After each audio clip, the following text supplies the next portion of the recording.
السلام عليكم ورحمة الله وبركاته. هنستكمل مع بعض أسعار العملات المصرية القديمة.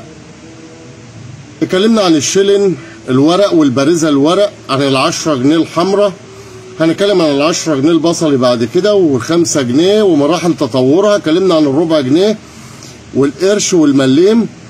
النهارده هنتكلم عن عملة مطلوبة جدا جدا وسعرها خيالي، بيوصل من 20 ل 30 ألف جنيه حتى لو هي متدمرة.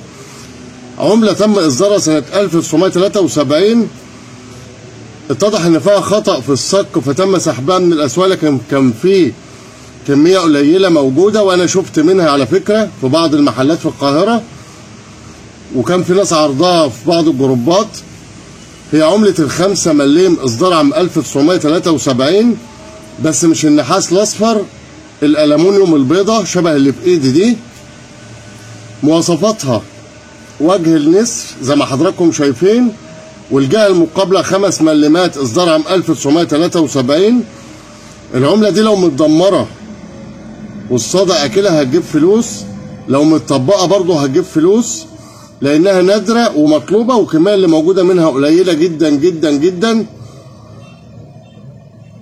سعرها النهارده وصل ل 30 ألف جنيه لو حالتها جيدة، لكن لو جيدة زيرو ممكن توصل ل 40 ويتعمل عليها مزاد.